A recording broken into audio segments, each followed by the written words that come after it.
The rain in Hollowgate did not wash anything away. It only made the grime shine.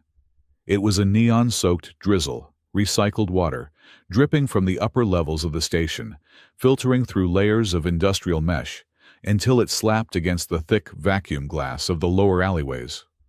To Rowan Hart, it sounded like static interference, a constant, low-frequency hum that lived in the back of his skull.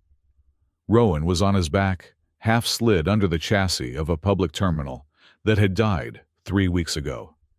He was elbow-deep in wires that smelled of ozone and burnt sugar.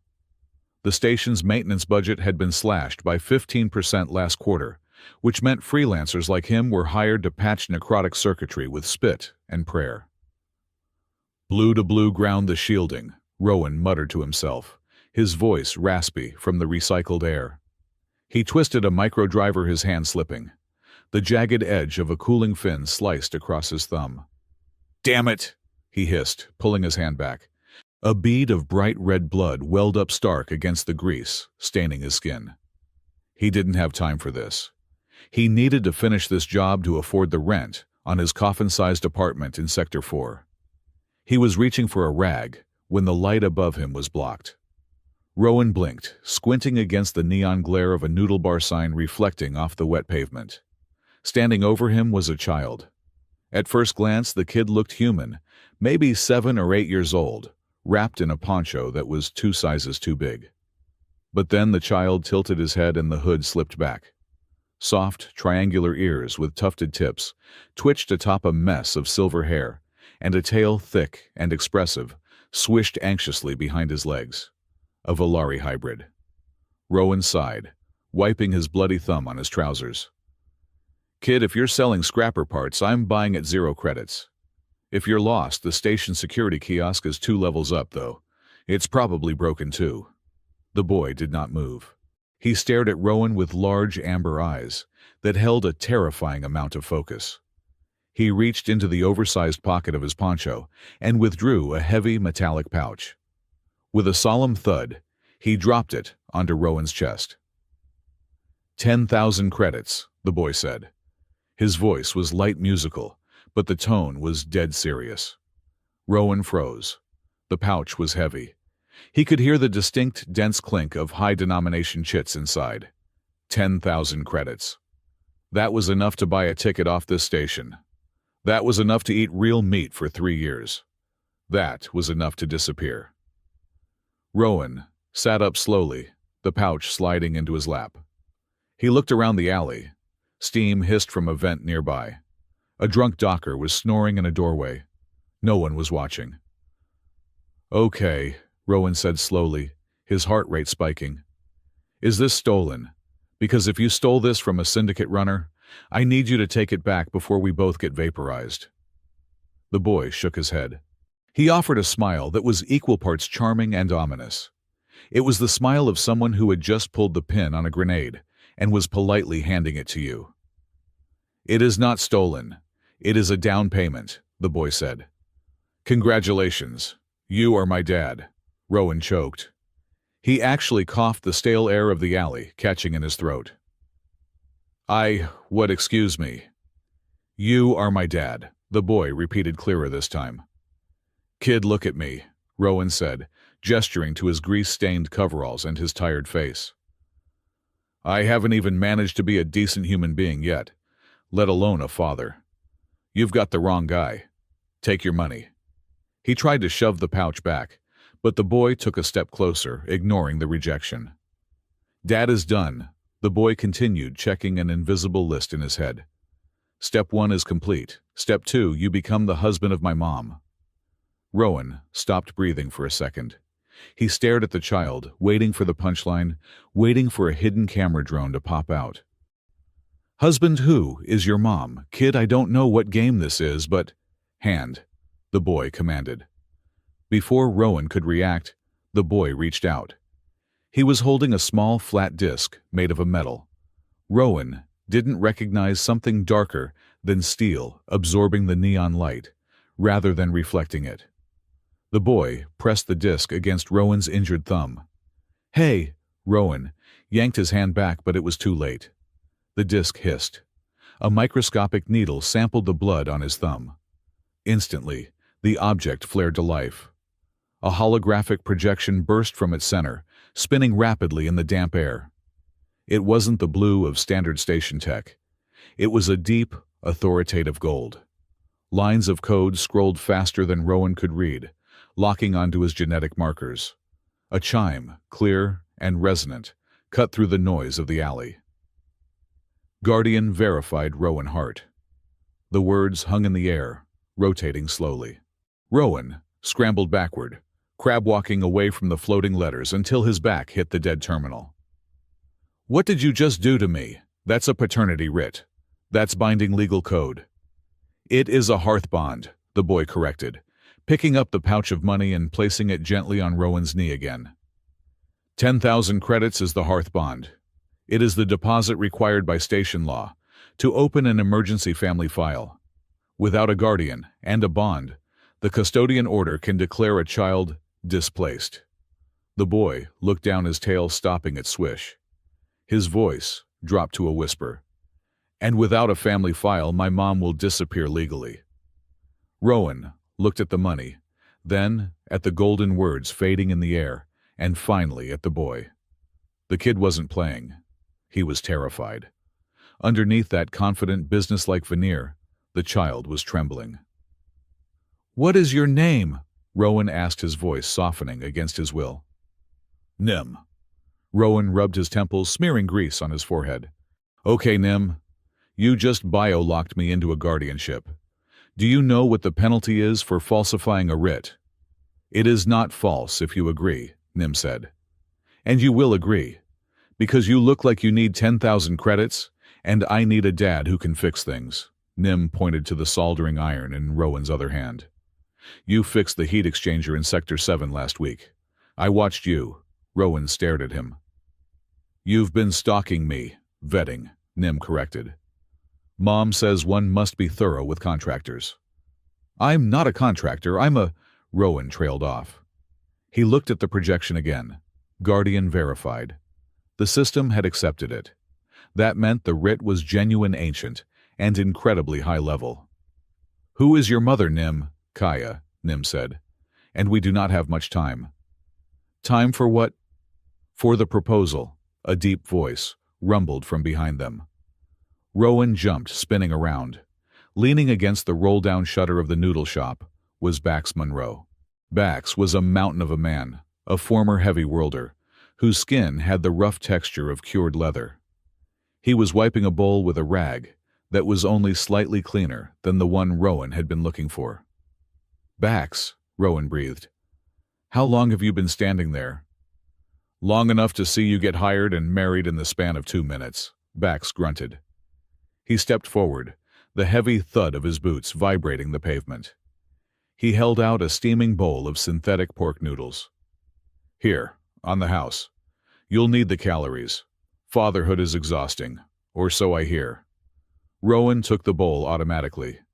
The warmth seeped into his cold hands. "This isn't funny, Bax.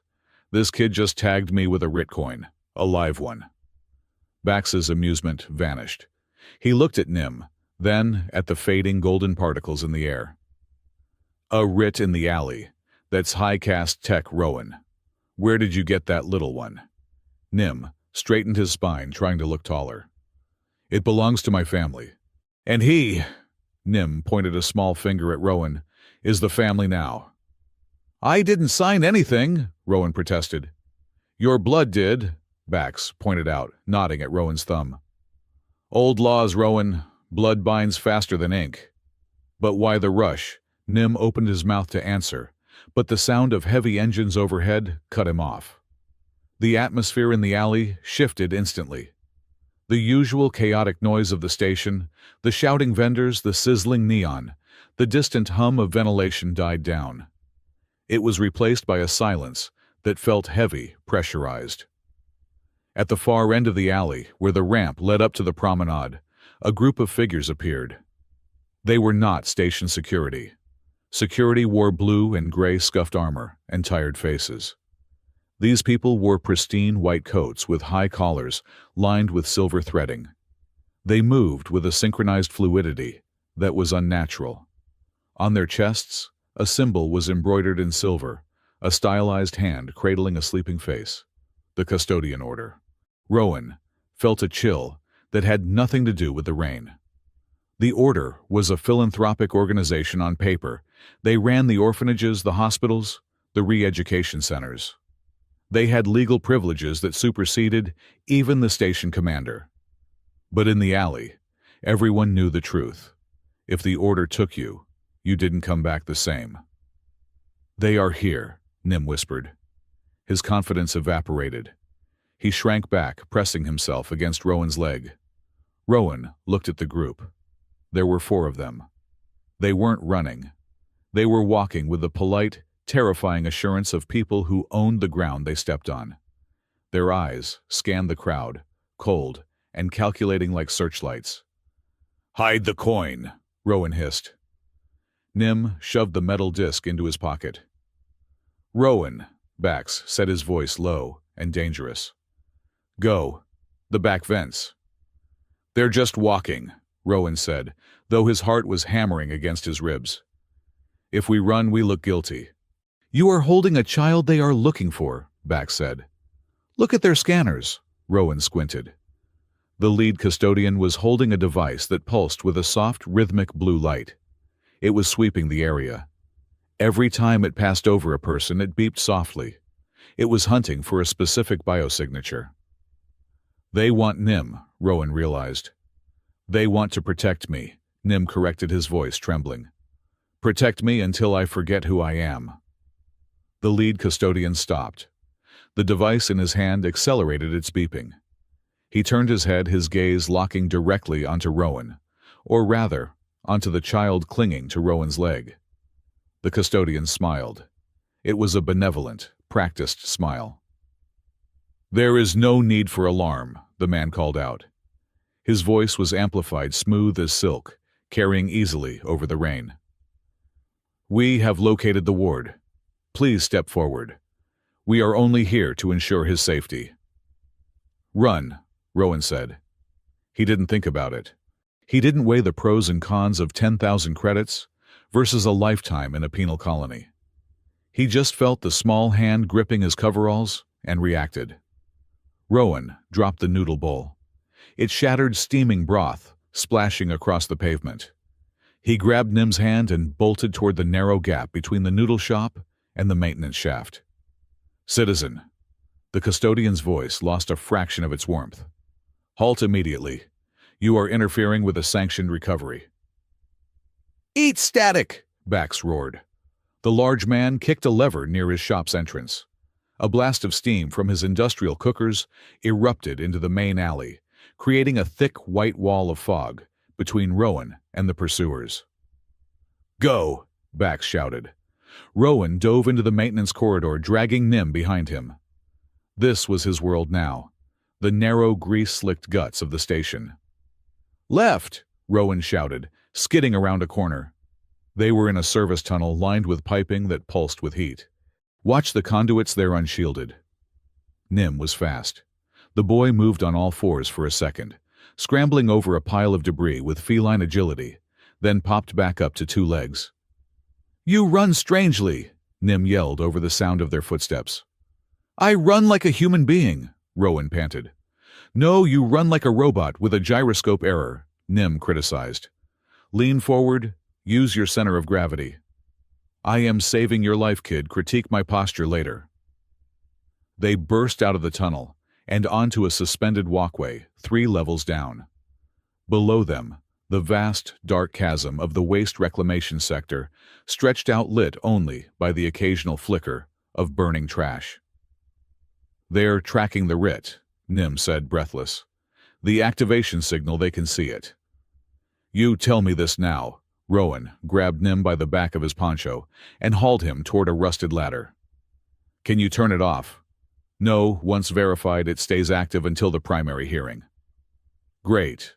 Fantastic system," Rowan gritted his teeth. He shoved Nim toward the ladder. "Climb. Up. My apartment is 2 sectors over in the Warrens. The radiation shielding there is bad, it might scramble their signal." They climbed. Rowan's muscles burned. He could hear the heavy magnetic thud of boots on the walkway below them. The order wasn't running, but they weren't stopping either. They were inevitable. Rowan's apartment was less a home and more a storage unit that happened to have a bed. It was located in the Warrens, a dense honeycomb of living modules, stacked haphazardly on top of one another. He slammed the door shut and engaged the 3 mechanical locks he had installed himself. Then, he jammed a chair under the handle for good measure.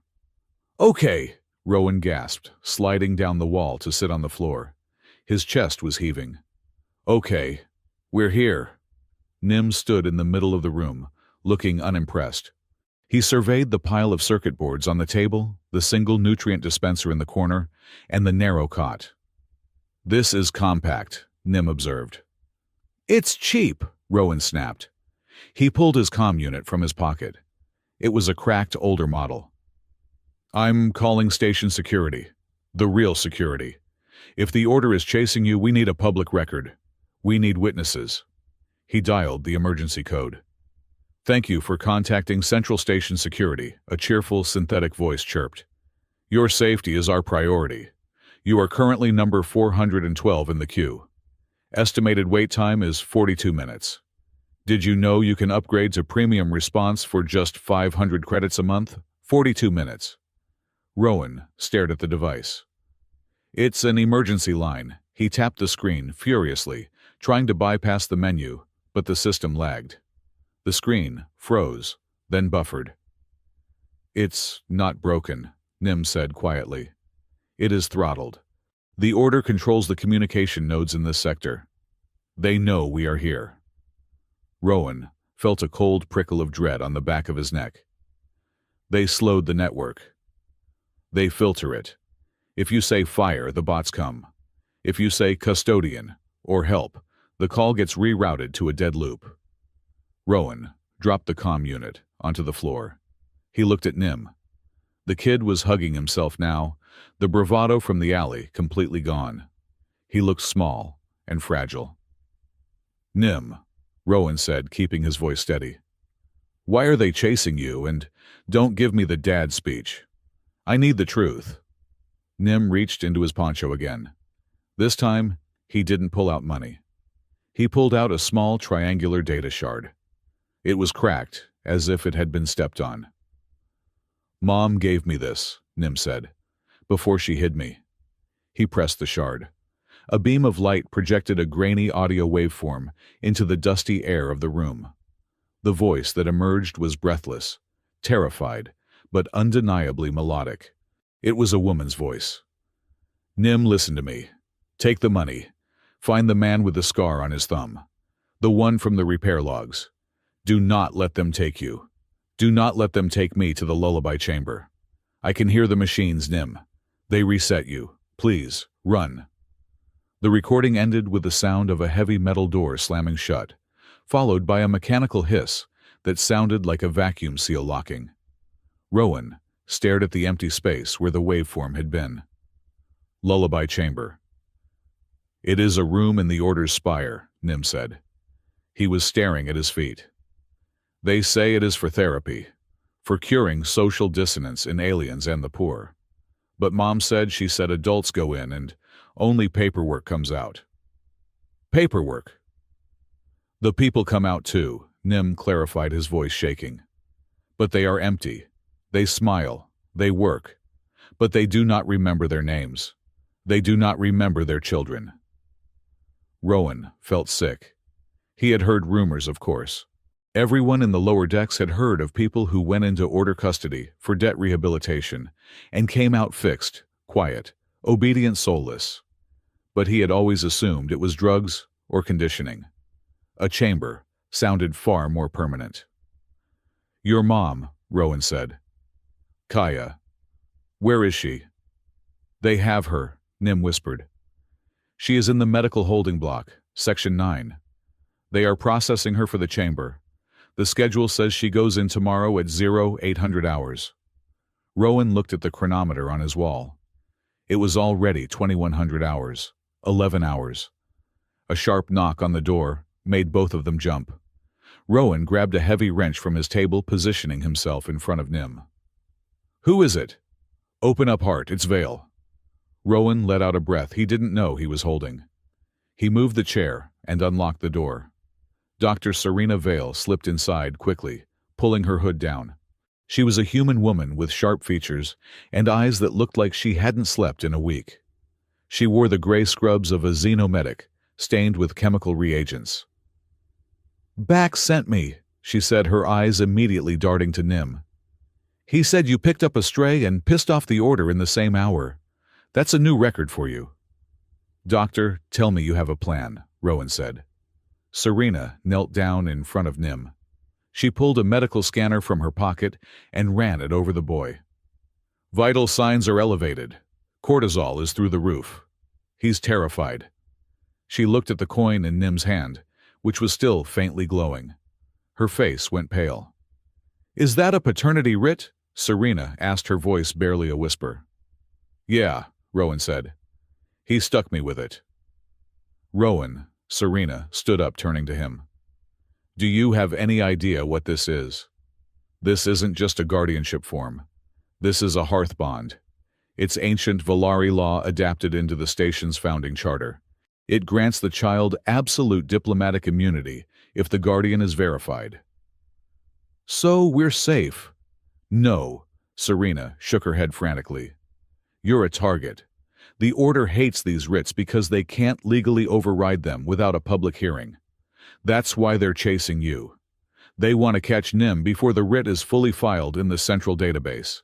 If they catch him now, they can claim the writ was stolen or forged. They can make him disappear." "So what do I do?" Rowan asked. "You have to finish the filing," Serena said. She pointed to the coin. "It scanned your blood, but you haven't authorized the uplink. You need to sign it. Biosign it." "If I sign it," Rowan said slowly, "I am legally responsible for him. Forever." "If you don't sign it," Serena said, "they will break down that door in about 5 minutes. Take him, and by tomorrow morning his mother will be a vegetable, and he will be a ward of the state. And you'll probably have a fatal accident in an airlock." Rowan looked at Nim. The boy was watching him. He wasn't begging. He wasn't crying. He was just waiting. He had offered 10,000 credits, everything he had, just for a chance to have a shield. Rowan looked at his apartment. The peeling paint. The lonely nutrient dispenser. The silence that usually filled his evenings. He had spent 10 years keeping his head down, fixing machines, ignoring the rot in the station. He looked at the wrench in his hand. He was a fixer. That was what he did. He fixed broken things. Rowan dropped the wrench. It clattered loudly on the floor. "Give me the coin," Rowan said. Nim's eyes widened. He handed the disc to Rowan. Rowan held it. It was warm. He placed his thumb, the cut still fresh, onto the center of the disc. "I, Rowan Hart," he said, his voice feeling strange in the small room, "accept guardianship of Nim. I invoke the hearth bond." The coin flashed. It wasn't a soft light this time. It was a blinding pulse of energy. The projection expanded, filling the room with complex legal fractals. Guardianship confirmed. Status provisional. Hearth established. A shockwave of data blasted out from the coin, hitting the local network. Rowan's comm unit beeped. The lights in the apartment flickered. "You did it," Serena breathed. "It's in the system now. They can't touch him without a warrant." "They will still try," Nim said softly. Suddenly, the heavy blast shutters on Rowan's window slammed down automatically. The red emergency light on the doorframe began to pulse. Rowan walked to the window. Through the thick glass and the slat of the shutter, he could see the corridor outside. On the glass of his front door, a laser grid appeared. It was a bright, burning red spiderweb. A symbol was projected onto the center of the door, the hand of the custodian order. "They've marked the apartment," Rowan said. He turned back to the room. He walked over to Nim and knelt down. He didn't know how to be a dad. He barely knew how to be a friend. But he put a hand on the boy's shoulder. It felt small and solid. "Pack your bag, kid," Rowan said. "We can't stay here." "Where do we go?" Nim asked. Rowan looked at Serena, then at the 10,000 credits sitting on his table. "We go to find your mom," Rowan said. "And we're going to need a lot more than a wrench." He squeezed Nim's shoulder. The fear was still there, churning in his gut, telling him he was an idiot, telling him he was going to die. But for the first time in years, the static in his head was gone. He had a job to do. "You said step 2 is making me a husband," Rowan said, managing a crooked smile. "Let's hope your mom likes mechanics." Nim smiled back, and for a second the gloom of the room lifted. "She likes people who don't run away." Rowan stood up and grabbed his tool belt. "Good, because I think I'm done running." Outside, the rain hammered against the vacuum glass, harder now, sounding like 1,000 fingers tapping, asking to be let in. But inside, the decision was made. The hearth was lit. And Rowan Hart was at war. The civic desk of Hollowgate Station was designed to make a human being feel small. It was a cavernous spherical hall, located in the mid-sectors, where the air was recycled so aggressively that it tasted like sterilized copper. The walls were lined with thousands of transparent pneumatic tubes, shooting capsules of data up and down like blood cells in a transparent artery. The floor was polished obsidian, reflecting the endless queues of people waiting to prove they existed. Rowan Hart felt the headache starting behind his eyes. It was the specific kind of headache that only bureaucracy could induce, a dull, throbbing pressure that whispered that no matter what he did, he was filling out the wrong form. "Ticket number 492, a disembodied voice announced from the ceiling. It sounded bored. Rowan looked at the glowing chit in his hand. It read 492. "That is us," Nim said, tugging on the sleeve of Rowan's coveralls. The boy had pulled his hood up low over his eyes to hide his Valari ears, but his tail was agitated, making a lump under the back of his poncho that looked like a restless snake. Dr. Serena Vale walked ahead of them, her posture rigid. She wore her white coat like armor. "Stay close," she murmured. "And let me do the talking until they ask for the biosignature. The civic desk is not about truth, Rowan. It is about flow. If you disrupt the flow, they flush you." They approached the counter. It was a semicircular slab of white, synthetic marble, raised high enough that Rowan had to look up. Behind it sat a clerk who looked as if he had been molded out of the same gray plastic as his terminal. He was typing on a holographic interface with fingers that moved at a blur. "Name," the clerk said without looking down. "Rowan Hart," Rowan said. "And ward." "Purpose of visit," the clerk droned. "Filing a hearth bond. Immediate activation," Serena interjected smoothly. She placed a data slate on the counter. "We have the Ritcoin verified by blood sample. We are here to register the guardianship to prevent displacement." The clerk stopped typing. He looked down. His eyes were modified with zooming lenses that whirred softly as he focused on Nim, then Rowan, then the slate. "A hearth bond," the clerk repeated. There was no surprise in his voice, only fatigue. "Rare, expensive, messy." He tapped a command. "Place the writ on the sensor." Rowan fished the heavy metal coin from his pocket. It felt hot against his skin, pulsing with a faint, rhythmic heat. He placed it on the black glass of the sensor. The counter flashed green. A complex holographic tree sprouted in the air between them, displaying Rowan's genetic markers, entwined with a blank, waiting strand. "Biolock confirmed," the clerk said. He swiped a hand through the air, bringing up a wall of text that scrolled so fast it was a blur of legalese. "You are aware, Citizen Hart, that by initiating this bond, you accept full financial, legal, and criminal liability for the ward. If the child breaks a window, you pay. If the child breaks a law, you go to prison. If the child is found to be a carrier of a Class C pathogen, you are quarantined together." "I know," Rowan said. He didn't really, but he nodded. "Good," the clerk said. However, the system flags a discrepancy. You are filing as a primary guardian. Singular. Is that a problem? Rowan asked. The clerk sighed a sound like a hydraulic piston, losing pressure. Under the revised Colonial Protection Act section 42, paragraph 9, a singular guardian is considered unstable. The custodian order retains the right to review, and if necessary revoke guardianship within 24 hours, if the household does not meet the stability criteria. Rowan frowned. Stability criteria? I have a job. I have a roof. Stability, Serena, cut in her voice sharp, is defined by the order as a dual parental structure or equivalent community network. The clerk nodded.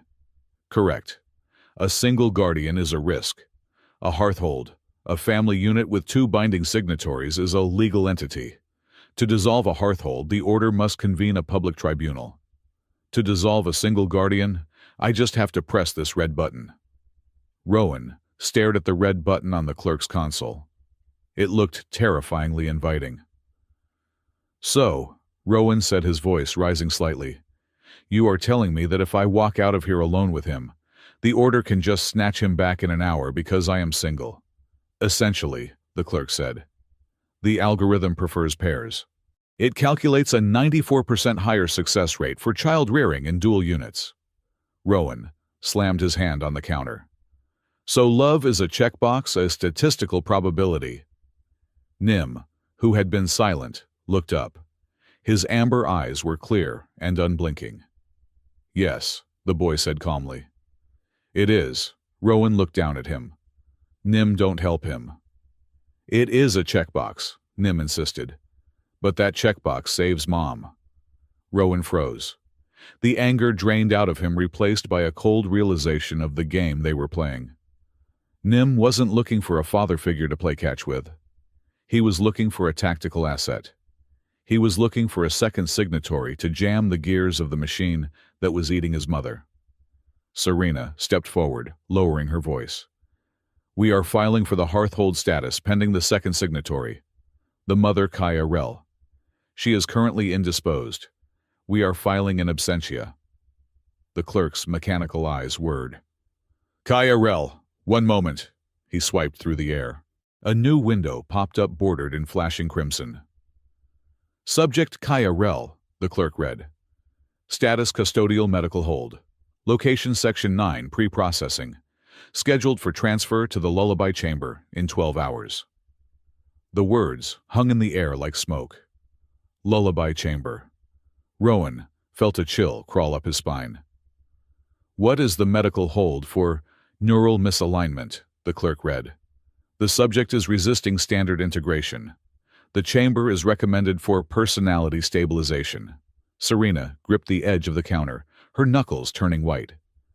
That is a lie, she hissed. She was a scribe. She knows their codes. That is why they are holding her. The clerk shrugged. I do not write the codes, doctor. I just process them. If you want to file a hearthhold with a subject in holding, you need her physical signature. Or, he paused, looking at Rowan, you need to present a pre-existing union writ. A marriage license, Rowan translated, his stomach churning. Precisely, the clerk said.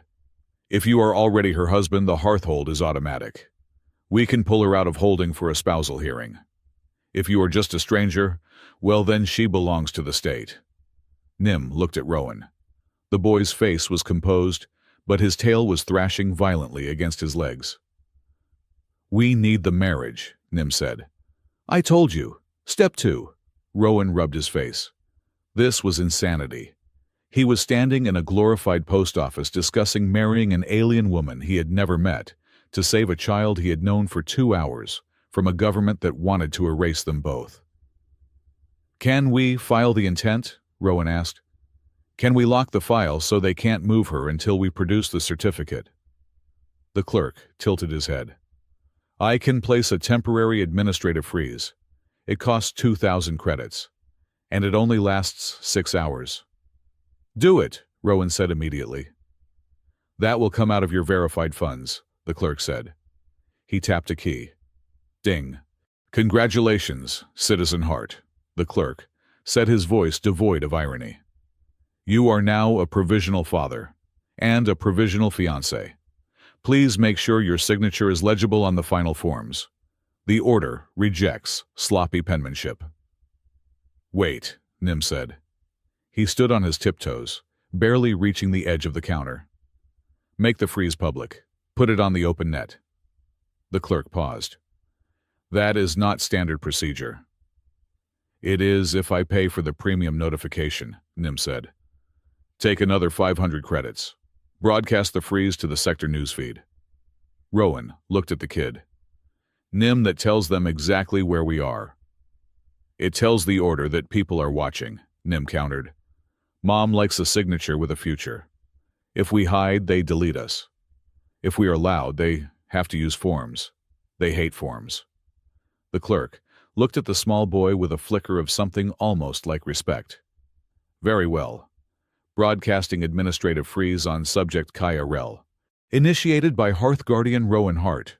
A soft chime echoed through the hall. On the massive screens overhead, amidst advertisements for synthetic gin and off-world lotteries, a line of text scrolled by in bright yellow, legal stay issued subject, Kaya Rel. Guardian, Rowan Hart. "There," Nim said, dropping back to his heels. "Now, they cannot kill her quietly." Suddenly, the air in the civic desk changed. The ambient noise of the crowd seemed to dampen, as if someone had thrown a heavy blanket over the world. A holographic projector in the center of the room, usually reserved for public service announcements, flickered and enlarged. It pushed aside the advertisements. A face appeared. It was a face of terrifying symmetry. High cheekbones, pale skin eyes that were a piercing, compassionate blue. It was Sable Kaur, the High Custodian. He wasn't shouting. He was sitting in a chair that looked like a throne, his hands folded in his lap. He looked directly into the camera, which meant he seemed to be looking directly at Rowan. "Citizens of Hollowgate," Kaur's voice washed over the hall. It was soft like a lullaby, modulated to hit the soothing frequencies of the human brain. "We have a minor administrative error to correct." Rowan stiffened. He felt Serena move closer to his left, and Nim press against his right leg. "A child has been misplaced," Kaur continued. "A troubled young soul, confused and frightened, has fallen into the hands of an opportunist, a man named Rowan Hart." Rowan's face appeared next to Kaur's on the giant screen. It was his ID photo from 5 years ago, scowling, greasy, looking like a criminal. "Mr. Hart is not a guardian," Kaur said gently. "He is a man in debt. He is a man with a history of instability. We believe he is holding the child for ransom. The legal stay you see on the newsfeed is a manipulation of our benevolent laws." The people in the queue turned, hundreds of eyes fixed on Rowan. He felt the weight of their judgment. In a station like this, everyone hated a kidnapper. "Rowan," Kaur said, and now the hologram seemed to focus specifically on him, the eyes tracking him in real time. "I know you can hear me. You are confused. You think you are helping. But that child Nim carries a genetic burden you do not understand. He needs care that only the order can provide." The voice was hypnotic. It promised forgiveness. It promised that if Rowan just gave up, everything would be warm and safe. "Bring him to the desk," Kaur said. "Let us help you. Let us help Kaya. If you surrender now, the debt is wiped clean. You can walk away. You can be free." Rowan felt a strange urge to nod. It would be so easy. Just walk away. Go back to fixing toasters. No more running. No more fear. Then he felt a small hand squeeze his index finger. He looked down. Nim was looking up at him, and for the first time, the child looked terrified. Not calculated fear, but raw animal panic. "He is lying," Nim whispered. "He sounds like the room where the lights go out." Rowan looked back at the screen. He saw the perfection of Kaur's face, the practiced empathy. And he remembered the sound of the order's boots in the alley. He remembered the restructured people he had seen working the dock's hollow eyes, smiling while they bled. Rowan Hart was not a hero. He was a mechanic. But he knew when a machine was lying to him. He knew when a system was rigged to overheat. "No," Rowan said. It wasn't loud, but in the silence of the hall it carried. He looked at the clerk. "Is the freeze active?" The clerk looked at the screen, then at Rowan. He hesitated. Then with a microscopic nod, he tapped the key. "Active. You have 6 hours, citizen." Rowan grabbed Nim's hand. "Let's go." "Mr. Hart," Core's voice hardened, just a fraction. The soothing bass dropped out, leaving a metallic edge. "You are making a mistake that cannot be repaired." "I fix things for a living," Rowan shouted back at the hologram, his voice cracking with adrenaline. "And your system is broken." He turned and pushed through the crowd. The people parted, not out of respect, but out of fear. They didn't want to be close to the man the high custodian was watching. They didn't go back to the apartment. That was burned. Serena led them deep into the infrastructure, down service ladders, and through dripping tunnels until they reached the forgotten spaces between Sector 4 and Sector 5. They found a temporary shelter in a substation control room that had been automated 50 years ago. It was small, humming with the sound of transformers, and smelled of ozone. Serena immediately began setting up a portable console, linking it to the station's diagnostic ports. "That was foolish," Serena said, her fingers flying across her keyboard. "Brave but foolish. You just challenged Core on a public channel. He will not send a retrieval team now. He will send an execution squad." "He was going to kill us anyway," Rowan said. He sat on a crate, his hands shaking slightly. He clenched them into fists to stop it. "At least now he has to do it while people are watching the clock." Nim was sitting in the corner, holding the paternity writ coin. The boy looked exhausted. His tail was wrapped tightly around his waist. 6 hours, Rowan said. "We have 6 hours to find a way to get Kaya out. Serena, can we break her out?" "A physical extraction." "Section 9 is a fortress," Serena said without looking up. "Automated turrets, biometric locks, and a squad of custodian elites. We have a mechanic, a doctor, and a child. We would be vaporized before we reach the elevator." "Then we need leverage," Rowan said. "Real leverage. Not just a legal delay." Nim stood up. He walked over to Rowan and held out the coin. "The Echo Vault," Nim said. Rowan looked at the coin. "You mentioned that before. What is it?" "It is where the Order keeps the things they want to forget," Nim said. "Mom said that before she was a scribe, she was a data miner. She found a back door in the station's old architecture. A memory core that the Order couldn't erase, so they built walls around it." "The Echo Vault," Serena said, pausing her typing. "I thought that was a myth. A ghost story for hackers." "It is real," Nim said. "The coin is the key." Nim pressed the coin. This time, instead of the golden letters of the writ, a map projected into the dusty air of the room. It was a wireframe blueprint of Hollowgate Station, but it showed layers that didn't exist on the public maps. A red dot pulsed deep in the center of the station, near the thermal exhaust ports. "That's the old core," Rowan said, squinting at the map. "That area is radioactive. It's been sealed off since the fusion leak of '98. "It is not radioactive," Nim said. "That is the cover story. That is where the vault is." Rowan looked at the map. "If we get in there, what do we find? Evidence?" Serena said, her eyes widening.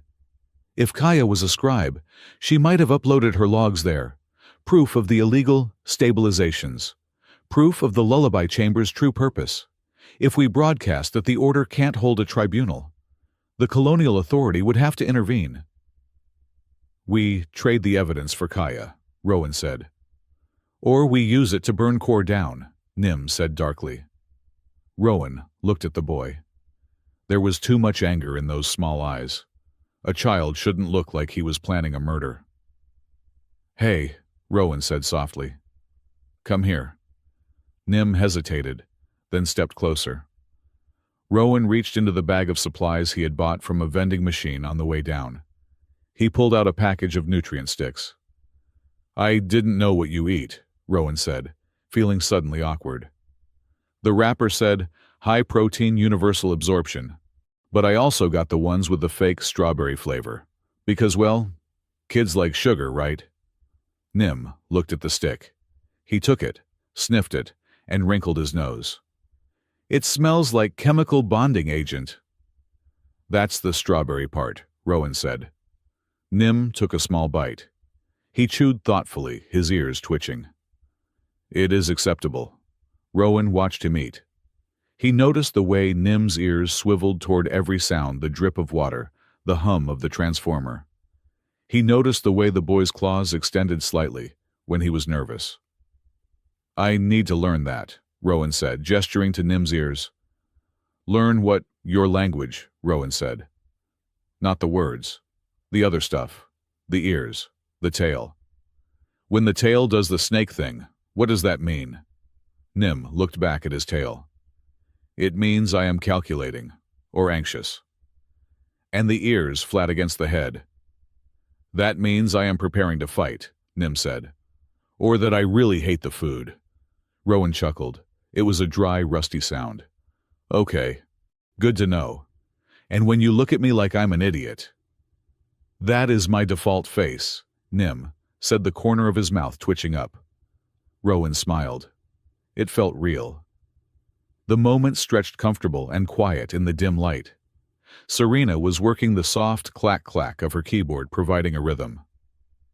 "Dad," Nim asked. The word still sounded strange, like he was testing it for weight. "Yeah." "Are you afraid to be a husband?" Rowan froze. He looked at the map still floating in the air, then at the dirty floor. "I've never been good at partnership," Rowan admitted. "I fix machines because machines are logical. If a circuit breaks, you can trace the fault.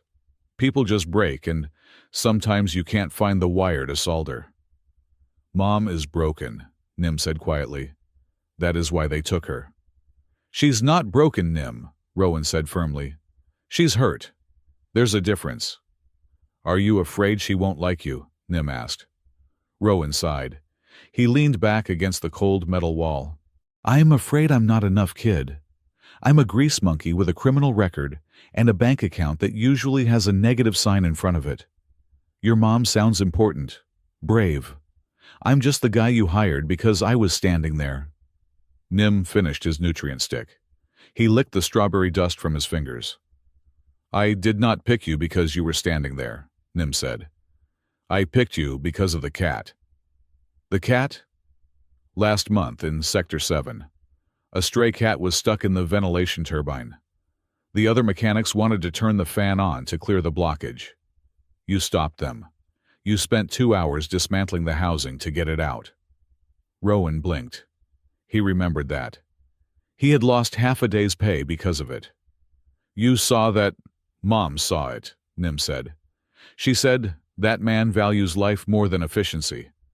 That is why we chose you, not for the signature, but because you stopped the fan."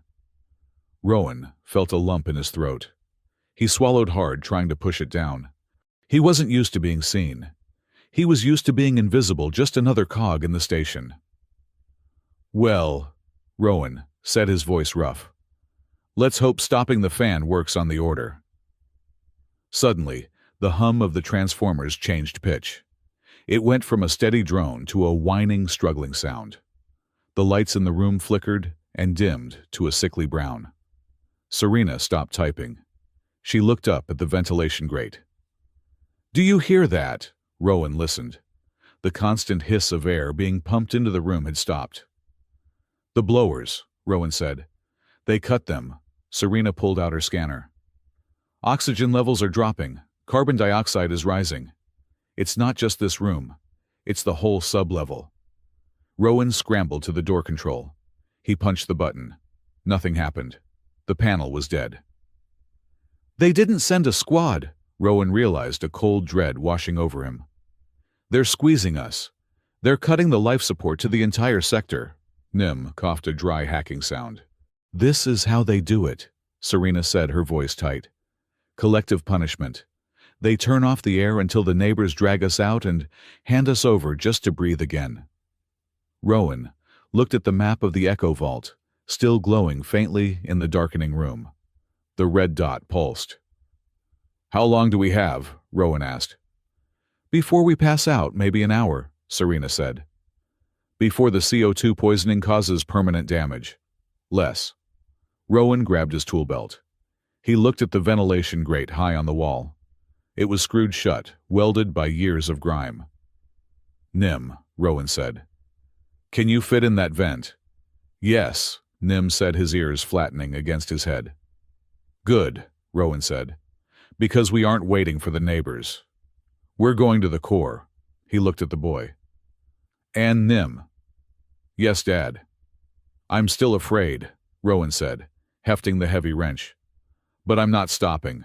The lights died completely, leaving them in darkness, illuminated only by the faint, defiant glow of the paternity writ coin. In the silence, the sound of their breathing became the loudest thing in the world. A clock, ticking down towards a choice: suffocate in the dark, or burn everything down to find the light. Hangar 42 was less a building, and more of a mechanical carcass left to rot at the very edge of Hollowgate Station. It sat wedged between the outer hull plating and the primary heat exchange conduits, a massive cavernous space that smelled of ancient hydraulic fluid and cold iron. The wind from the ventilation shafts howled through gaps in the ceiling like a dying animal, but for the first time in decades, there was light inside. Rowan Hart stood on a gantry overlooking the main floor, wiping grease from his hands with a rag that had given up on being clean years ago. Below him, the hangar was transforming. It was not becoming a fortress exactly, but it was becoming a home with teeth. Bax Monroe was down there moving crates of supplies with the ease of a man who treated gravity as a suggestion rather than a law. The large man had mobilized the unseen population of the lower decks, the cleaners, the scrappers, the noodle vendors, into a network of eyes and ears. They were the people the custodian order looked through, not at, and now they were weaponizing their invisibility. In the far corner, sparks rained down like golden confetti. Tomo Ren, a port mechanic with cybernetic optics that constantly zoomed in and out, was hardwiring a generator into the station's unauthorized power grid. Blue wire is life, red wire is fire, Tomo muttered, loudly enough for his voice to echo. Do not touch the red wire unless you want to cook a turkey in 3 seconds. Dr. Serena Vale had commandeered a shipping container, scrubbing it down with antiseptic foam to create a sterile field. She was setting up a triage unit, her movements sharp and efficient. She looked tired, her white coat stained with the grime of the tunnels, but her hands were steady. And in the center of it all sat Nim. The boy was sitting on a pile of sleeping mats, the paternity writ coin glowing softly in his lap. He was watching Rowan. He was always watching Rowan. Rowan walked down the metal stairs, the grating clanging under his boots. He felt a strange heaviness in his chest, a pressure that wasn't anxiety. It took him a moment to recognize it as responsibility. For years, his world had been the size of his toolbox. Now, it had expanded to fill this hangar, and it terrified him more than any vacuum leak ever could. He approached the sleeping area. He had constructed a makeshift bed for Nim, using acoustic foam and thermal blankets. It was ugly, but it was warm. Dinner time, Rowan announced, holding up 2 pouches of nutrient paste. Tonight we have the exquisite flavor of savory roast chicken, which I am told tastes exactly like salted cardboard. Nim took the pouch. His tail flicked lazily behind him. Cardboard has fiber. Mom says fiber is good for character. Rowan sat down on a crate opposite the boy. Your mom sounds like she finds a positive spin for everything. Nim tore open the pouch with his teeth. Not everything. She hates the quiet. When it is too quiet, she hums. Badly. Rowan smiled, squeezing his own pouch. Define badly. Does she miss the notes? She does not even find the same zip code as the notes, Nim said, his mouth full. She sounds like a thruster trying to ignite underwater, but she says it scares the ghosts away. Rowan looked at the boy, studying the way the amber light of the heater caught the fur on his ears. Ghosts. Not real ghosts, Nim clarified. The memories. The things she saw when she was a scribe. She says silence is where the bad thoughts live, so she fills it up with noise, even bad noise. Rowan stopped eating. He tried to picture her. Kaya. A woman he knew only through a legal contract and the stories of a child. He imagined a Vailari woman, with silver hair like Nim's, sitting in a dark room humming off-key to keep the darkness at bay. It was a small human detail that made her ache in his chest. She wasn't just a mission objective anymore. She was a person who was afraid of the dark. I can be loud, Rowan said softly. If she needs noise, I can drop a wrench. I am very good at dropping wrenches, Nim giggled. It was a genuine sound bubbling up from his chest, free of the tension that had gripped him for the last 24 hours. You are loud, Dad. You walk like you are angry at the floor. The floor and I have a complicated relationship, Rowan admitted. Later that night, the hangar grew quiet. The work had stopped. Tomo was asleep on a coil of rope. Bax was keeping watch at the main blast doors. Rowan sat by Nim's bed. The boy was curled up in a ball, his tail wrapped over his nose, but his eyes were wide open. He was staring at the high, shadowed ceiling of the hangar. I cannot sleep, Nim whispered. It is too big here. The air does not move right. Rowan looked around. It was big and cold. It felt nothing like a home. Do you want me to tell you a story? Rowan asked, feeling foolish as soon as the words left his mouth. He didn't know any stories. His reading material consisted of technical manuals and warranty disclaimers. No stories, Nim said. Just noise, the good kind. Rowan hesitated. He remembered what Nim had said earlier about his humming. You sound like a broken atmospheric scrubber. Rowan leaned back against the crate. He closed his eyes and listened to the rhythm of the station, the distant thrum of the fusion drive, the clank of the cooling pumps. He began to make a sound deep in his throat. It wasn't a song. It was a low, rhythmic drone. Chug, chug. It was the sound of a heavy-duty air compressor running at 70% efficiency. A steady, mechanical heartbeat. The sound of a machine that was working exactly as it was designed to. Nim's ears twitched. He uncurled slightly. That is the compressor sound. It is the sound of a system holding pressure, Rowan murmured, keeping the rhythm going. It means the seals are tight. It means nothing is leaking. It means you are safe. Nim closed his eyes. His breathing slowed, syncing with the low, rumbling vibration in Rowan's chest. It is a good machine, Nim whispered sleepily. Dad is a good machine. Rowan kept humming until the boy's breathing leveled out into the deep rhythm of sleep. He sat there for a long time, the vibration rattling in his own ribs, feeling less like a man and more like a shield. The peace did not last. It never did on Hollowgate. The next morning, Dr. Serena Vale called Rowan into her makeshift clinic. The lighting inside the container was harsh and white, stripping away the cozy shadows of the hangar. Serena was holding a datapad. Her face was pale, her lips pressed into a thin line. I pulled a favor, Serena said without preamble. I have a contact in the mid-level administration, a nurse who owes me for an off-the-book surgery. I asked her to access Kaya's file. Rowan stepped forward. Is she okay? Is she still in Section 9? Serena handed him the pad. Read the highlighted section, subsection 4. Rowan took the device. The screen was filled with medical jargon codes and timestamps. He skipped to the highlighted text. Subject Kaya Rel. Status preoperative. Procedure identity. Restructuring. Level 5. Notes. Subject displays high resistance to cognitive mapping. Standard erasure protocols ineffective. Recommendation: total synaptic reconfiguration. Memory index to be wiped. Personality matrix to be replaced with servant class template beta. Rowan stared at the words. Total synaptic reconfiguration. Servant class template. They were clean words. Sterile words. They sounded like a software update. But Rowan knew what they meant. They meant murder.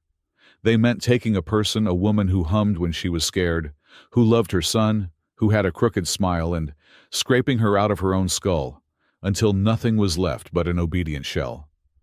Rowan felt a heat rise in his neck, a burning, corrosive anger that tasted like battery acid.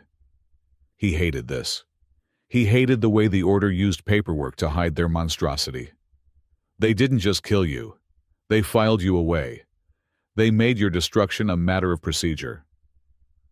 They aren't curing her, Rowan said, his voice low and dangerous.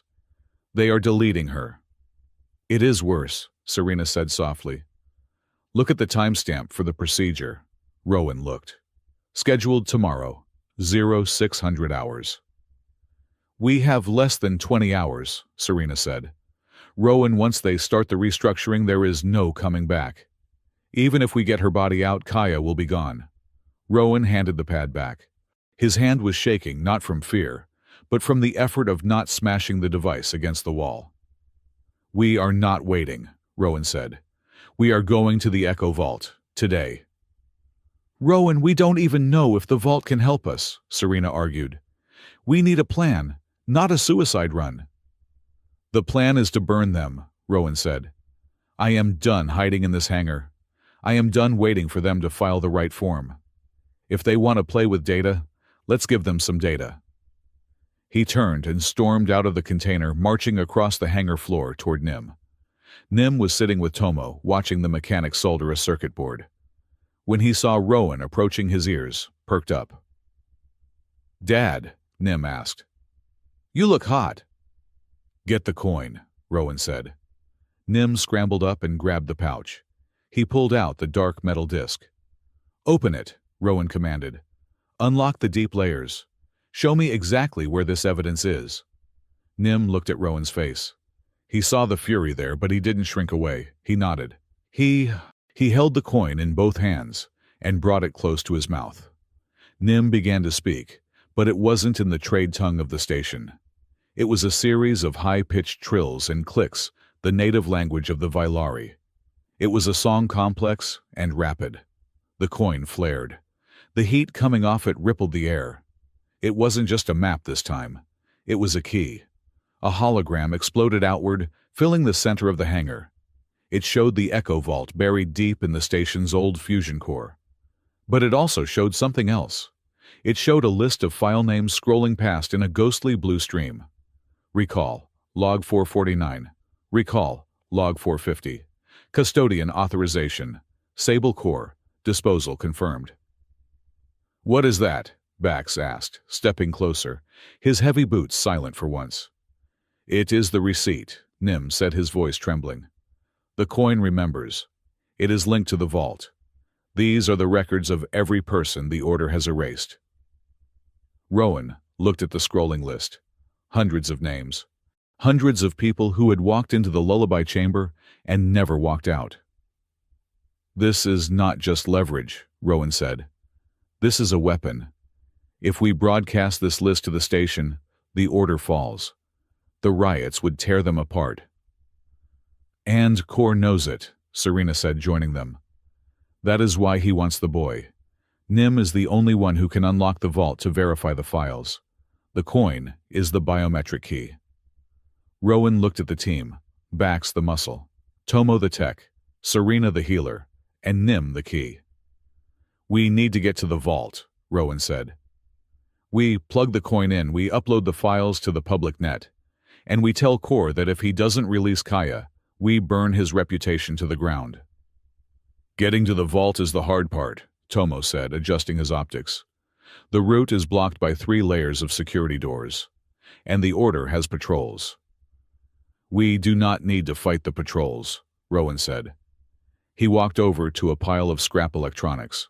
He picked up an old electromagnetic pulse emitter he had salvaged from a defunct mining rig.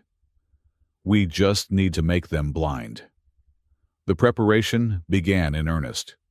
The hangar transformed from a shelter into a war room. Rowan spent the next 4 hours modifying the EMP emitter. He needed it to be directional, a focused blast that would fry cameras and drone sensors without shutting down the life support in the tunnels. Nim wanted to help. "I can be the decoy," Nim suggested, puffing out his chest. "I can call them on the radio and tell them I am in Sector 2. I have a very convincing adult voice." Rowan didn't look up from his welding. "Let's hear it." Nim cleared his throat. He lowered his chin and tried to drop his voice 2 octaves. "Hello. I am a very large docker. I have seen the small alien child near the waste processing plant. He is eating a sandwich. Over." It was terrible. It sounded like a chipmunk trying to impersonate a gravel mixer. To make matters worse, as Nim concentrated, a low, rumbling purr started in his chest, a Valari involuntary reaction to focus. Grrr, rumble, rumble. "I am a large docker," Nim repeated the purr, vibrating through the words. "And I am very serious."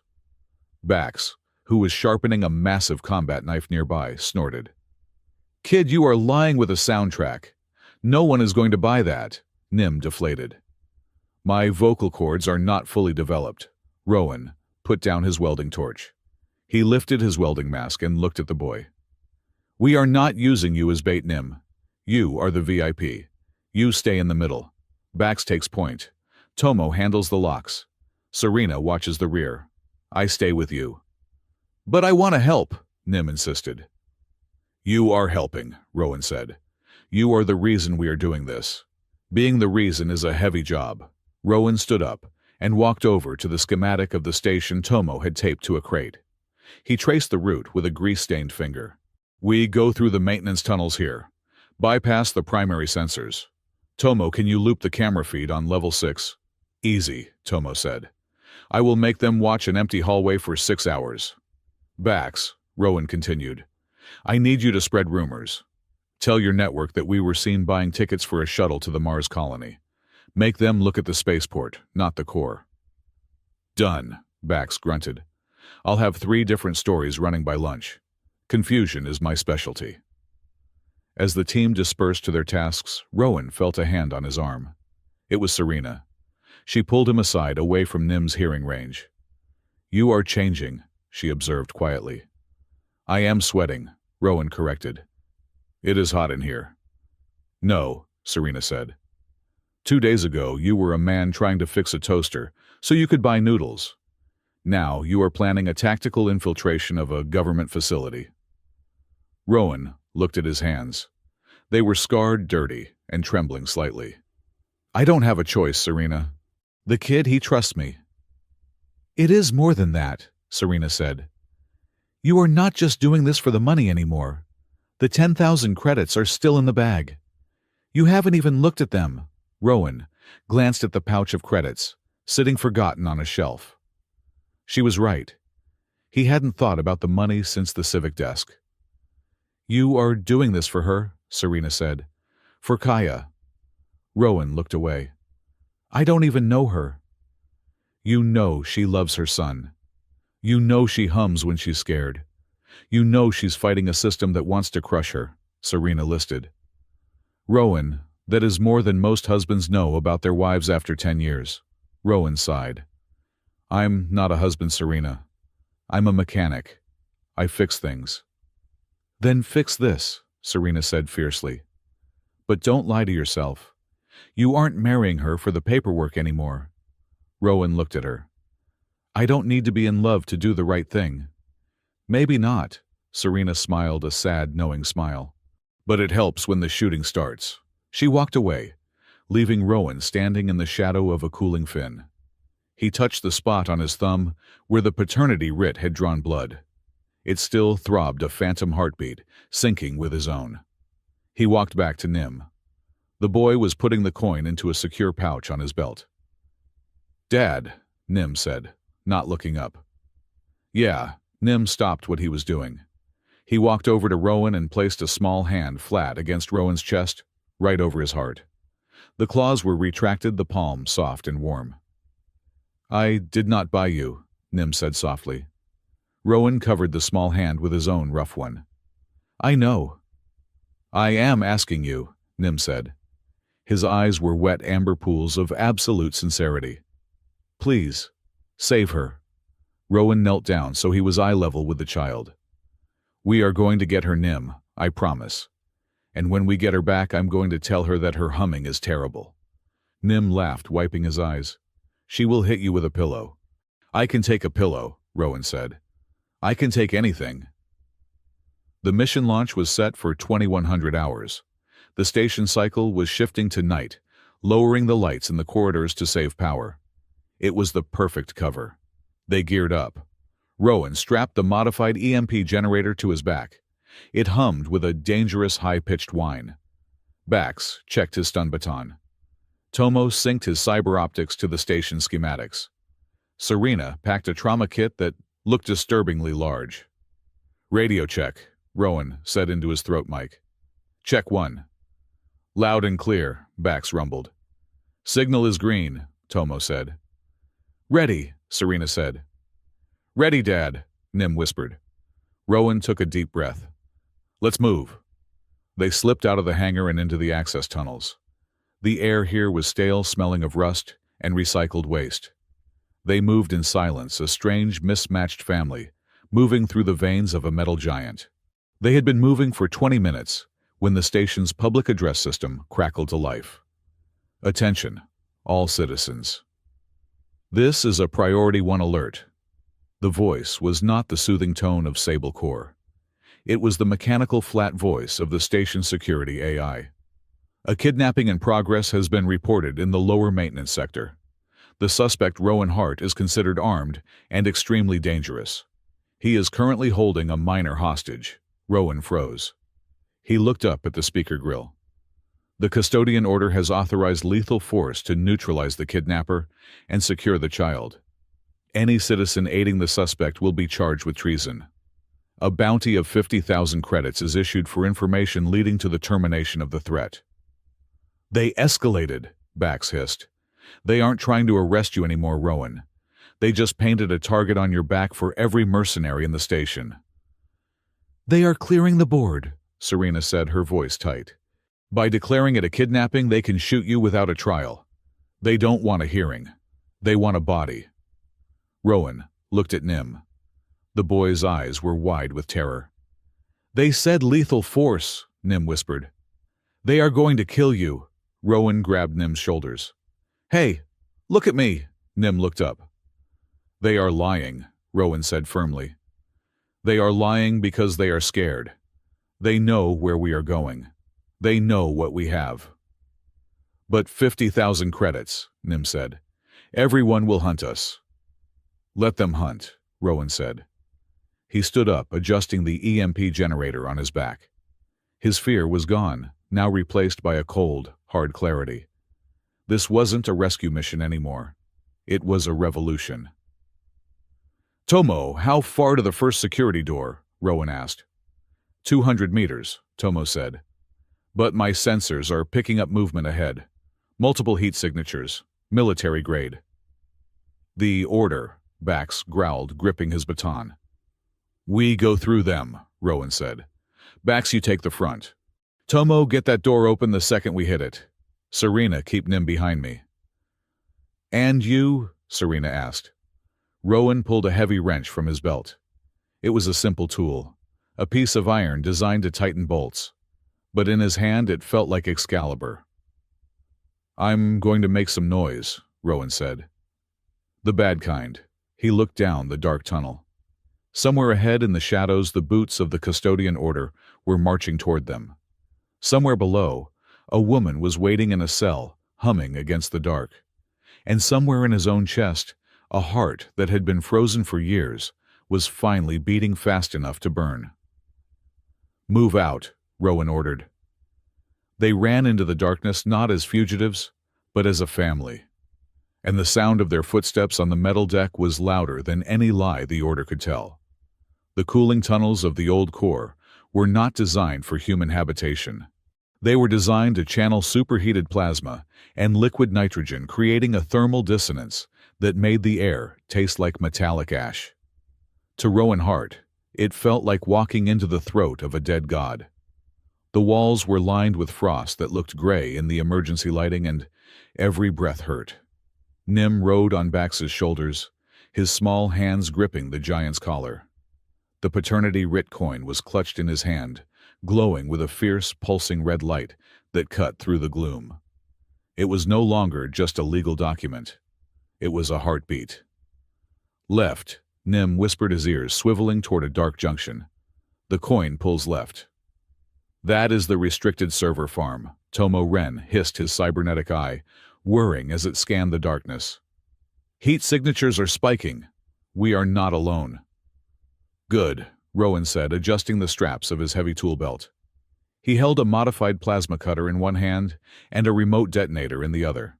I would hate to waste a good entrance on an empty room. They moved with the synchronized silence of a unit that had been training for years, not days. Bax took the lead, his bulk a moving shield. Serena stayed close to Nim, her trauma kit ready. Tomo watched the rear, leaving digital breadcrumbs to confuse the station sensors. Rowan was the wild card, moving along the perimeter, checking valves and conduits. Suddenly, the corridor lights shifted from amber to a blinding clinical white. A voice echoed from hidden speakers, smooth and terrifyingly polite. Attention, citizens! You have entered a biohazard containment zone. Please place your hands on your heads and kneel for immediate decontamination. Resistance will result in mandatory pacification. They are so polite, Bax grumbled. I almost want to say thank you before they shoot me. Don't kneel, Rowan ordered. Tomo hit the door. At the far end of the corridor, a blast door slid open. A squad of custodian enforcers marched in. They did not run. They walked in perfect lockstep, their white armor gleaming, their faces hidden behind smooth, featureless visors. They raised their stun rifles in unison. Fire, the lead enforcer said calmly. Blue bolts of energy shrieked down the hallway. Rowan didn't fire back. He didn't have a gun. He had a wrench and a lifetime of knowing how the station breathed. He swung his plasma cutter, not at the soldiers, but at the massive rusted pipe running along the ceiling above them. Sorry, old girl, Rowan muttered to the pipe. He sliced through the pressure seal. With a deafening roar, a curtain of supercooled steam erupted from the pipe, blasting downward between the team and the enforcers. The sudden drop in temperature instantly fogged the enforcers' visors and froze the moisture in the air, creating a wall of impenetrable white noise. Go, Rowan shouted. He didn't kill them. He didn't even hurt them, really. He just changed the environment. He scrambled up a maintenance ladder, reached a junction box, and slashed the power cables. The white lights died, plunging the corridor into darkness. Now, the enforcers were blind, deafened by the steam, and disoriented. Tomo, lock them in! Rowan yelled over the comms. Tomo jacked into a terminal. Sealing Sector 4. They are trapped in the steam bath. It will take them 10 minutes to override the manual locks. We only need 5, Rowan said, jumping down from the ladder. He landed hard, his knees protesting, but the adrenaline kept him moving. They sprinted past the flailing enforcers, deeper into the core. The map on the coin was guiding them to a specific room. Room 404. Error not found, Tomo muttered. Old programmer humor. I hate it. They reached the door. It wasn't a prison door. It was a sleek glass wall, transparent and terrifying. Inside, rows of pods lined the walls, each one containing a person, suspended in a translucent blue gel. But in the center of the room, there was a chair. And in the chair sat a woman. She was not in gel. She was strapped down with restraints that looked like silver vines wrapping around her wrists and ankles. A heavy metal collar was clamped around her neck, pulsing with a rhythmic violet light. Her head was lolled back, her silver hair, the same shade as Nim's, spilling over the back of the chair. Mom! Nim screamed. The sound shattered the tactical silence. Nim scrambled off Bax's shoulders and ran toward the glass. "Nim, wait!" Serena lunged, but the boy was too fast. He slammed his hands against the glass. Mom, wake up!" Inside the room, the woman did not move. Her eyes were open, staring at the ceiling, but they were empty. It wasn't the emptiness of sleep. It was the emptiness of a house where the furniture had been removed. Rowan reached the door. He placed his plasma cutter against the lock mechanism. "Tomo, override the alarm. I'm cutting us in." "Working," Tomo said, sweat beading on his forehead. "Rowan, be careful. That collar, it's a neural dampener. If you cut the power wrong, it will scramble her brain." Rowan froze. His hand hovered over the cutter. "Serena," Dr. Vale pushed past him, pressing her scanner against the glass. "He is right. It is woven into her brainstem. We can't just cut it off. We have to shut it down from the inside. We need a key." Nim pressed the paternity writ coin against the glass. The coin vibrated. It let out a sound, a low, resonant hum that vibrated through the glass, through the floor, and into their bones. It was the same sound Nim had made in the hangar, the Vylari purr of focus, but amplified 1,000 times. Inside the room, the woman's finger twitched. "She hears him," Rowan whispered. "She shouldn't," Serena said, her voice shaking. "That collar blocks all sensory input. She is effectively in a coma." "She hears him," Rowan repeated. He looked at Nim. The boy was crying, but he wasn't sobbing. He was humming. A desperate, broken melody that pushed against the glass. Rowan looked at the lock. He couldn't cut it, but he could trick it. "Tomo," Rowan said. "Cycle the door's emergency purge. Tell the system there is a fire inside." "That will trigger the halon gas," Tomo warned. "She could suffocate." "Not if we get her out in 30 seconds, Rowan said. "Do it." Tomo punched the command. "Fire detected," the system blared. "Initiating purge." The glass door hissed and slid open. Rowan was inside before it fully retracted. The air in the room was sterile, smelling of ozone and despair. He ran to the chair. Up close, Kaya Rel was breathtaking even in her ruin. She had high cheekbones and skin that seemed to have a faint, iridescent sheen. But she looked frail, her body thin under the hospital gown. "Serena, the collar!" Rowan yelled.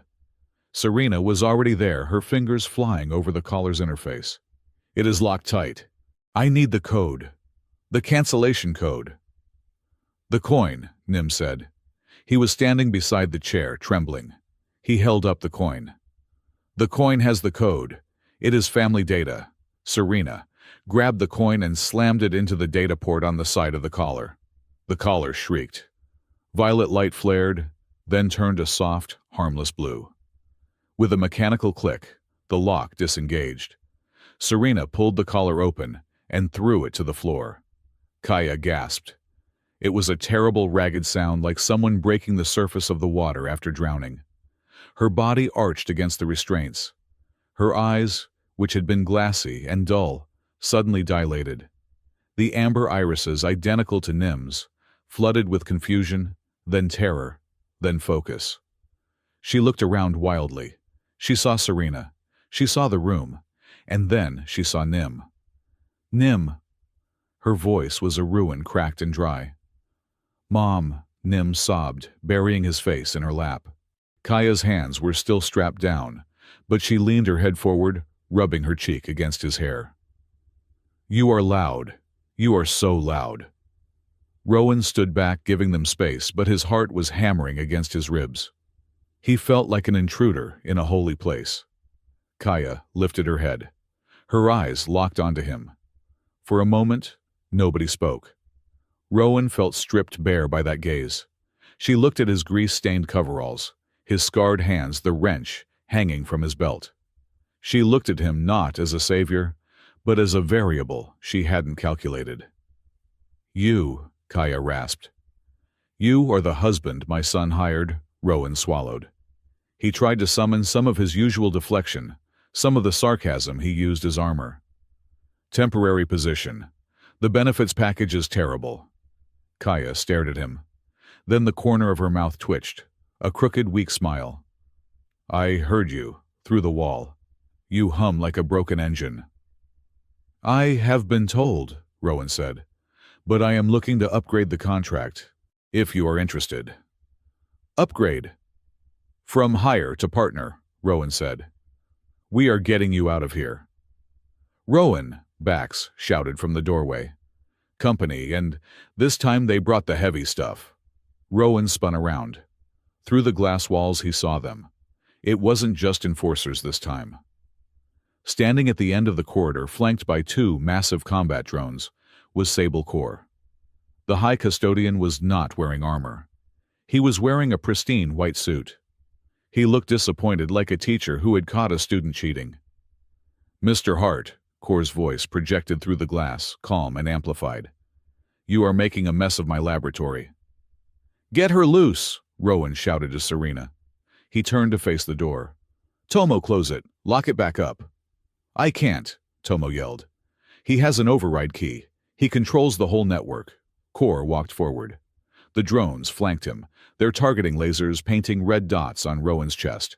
You have the evidence, Kor said, stepping through the open door. He looked at the coin still plugged into the collar's port. And you have the boy. You have been very resourceful. But the game ends here. Kor reached into his jacket and pulled out a device. It looked like a tuning fork made of black glass. Do you know what this is? Kor asked pleasantly. Serena gasped. A writ breaker. Correct, Kor smiled. It creates a localized frequency that dissolves biometric bonds. It disrupts the genetic handshake between the Guardian and the Ward. It annuls the contract instantly. Rowan stepped in front of Kaya and Nim. You can't break a bond that is already filed. I can if I corrupt the source, Kor said. If I use this on you, Rowan, it will not just erase the writ. It will burn the genetic markers out of your blood. It is excruciatingly painful. And permanent. Kor raised the device. It began to whine a sound that made Rowan's teeth ache. Step aside, Mr. Hart, Kor said. Give me the boy and the woman, and you can leave. You can go back to your noodles and your repairs. You can forget this ever happened. Rowan looked back. Serena had cut the last restraint.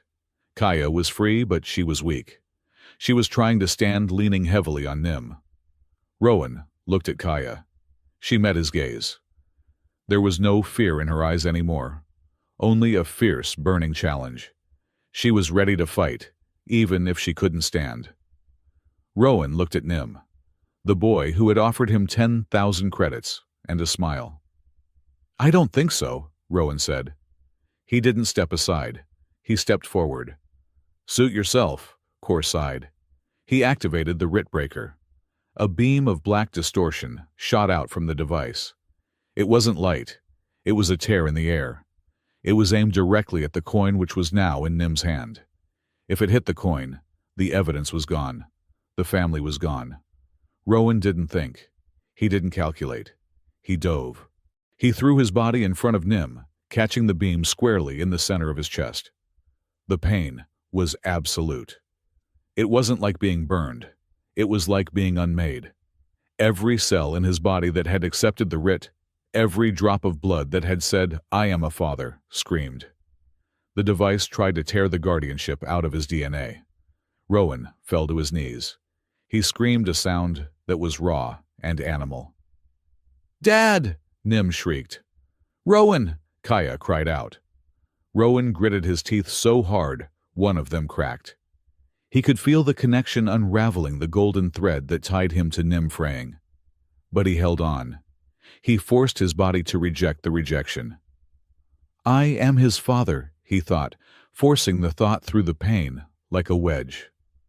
I signed it. You don't get to delete it. The writ breaker whined higher, struggling against Rowan's stubbornness. The device in Kor's hand began to smoke. Impossible, Kor muttered. He is a baseline human. He should be unconscious. Rowan looked up.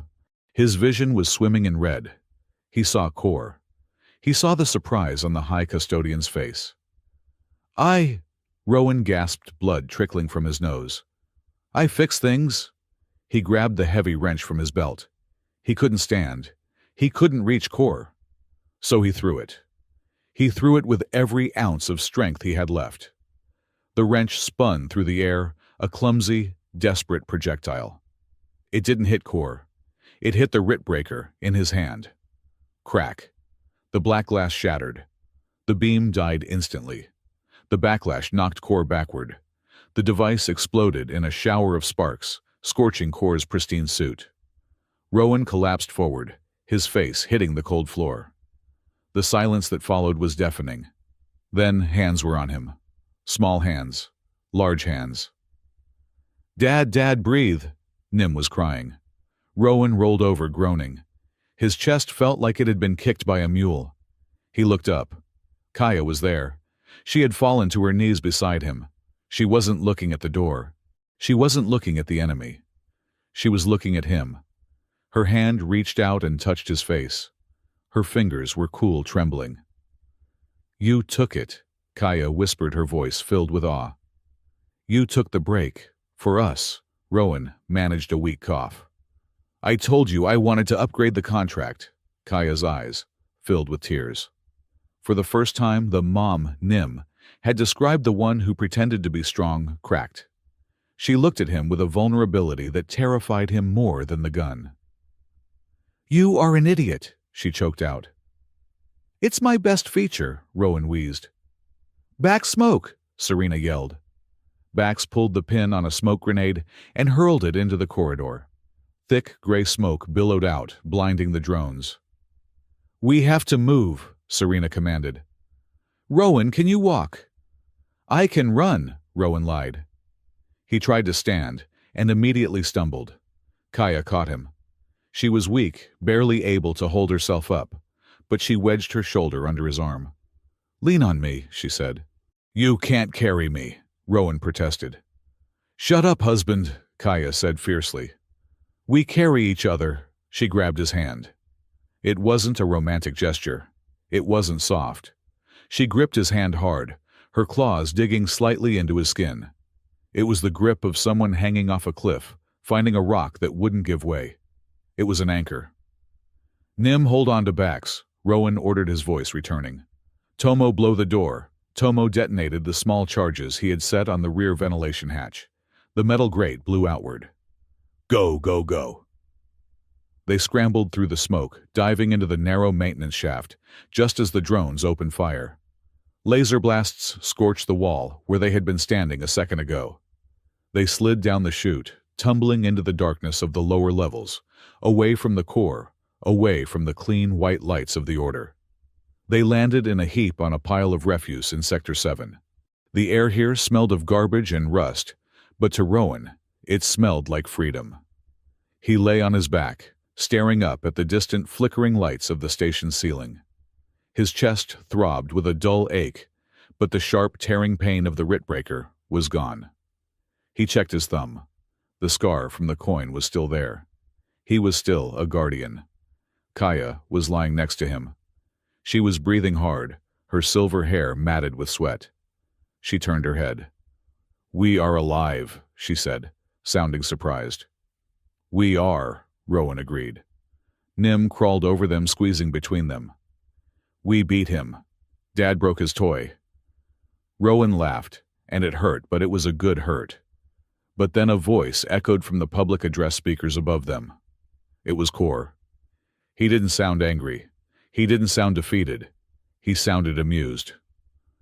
Run, little mice, Core's voice purred through the sector. Run back to your holes. You have your victory. You have your evidence. You even have each other.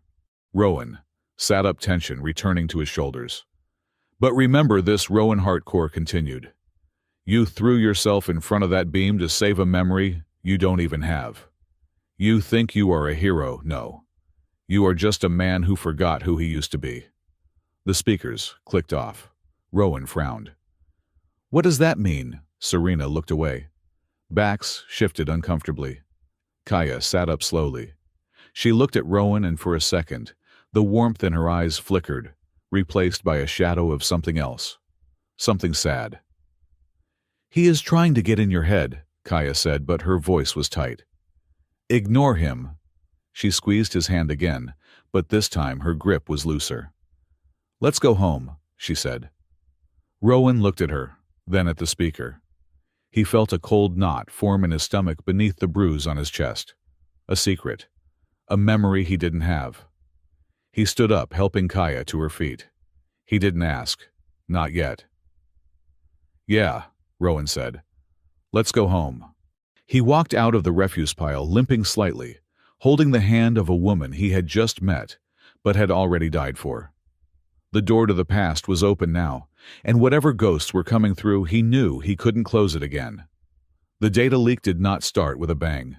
It started with a whisper, a glitch, a flicker, on the advertisement screens that lined the promenade of Hollowgate Station. One moment the screens were selling synthetic sunshine vacations to Mars. The next, they were streaming a list. It was a boring list at first glance. Just names, dates, and authorization codes. But to the people of the lower sectors, the dockers, the cleaners, the aliens who lived in the ventilation shafts, it was a book of the dead. That's my brother, a woman screamed in the market square, pointing at a scrolling line of text. They said he was transferred to a mining colony. They said he was happy. The text next to her brother's name read, Disposal confirmed. Organic recycling. Authorization, custodian order. Baxman Rowe stood atop his noodle shop, a massive amplifier, rigged to the station's PA system. He held a microphone, like a hammer. Look at it! Bax roared, his voice booming through the alley. They didn't fix our families. They erased them. This is the news meant to cook the station alive, and I am serving it hot. Inside the makeshift command center in the hangar, Dr. Serena Vale was typing furiously. The upload is hitting 99% saturation. I have bypassed the order's firewalls. The Echo Vault is open, and it is singing. Rowan Hart sat on a crate, his head in his hands. He was exhausted. The bruise on his chest where the writ breaker had hit him was a throbbing purple star.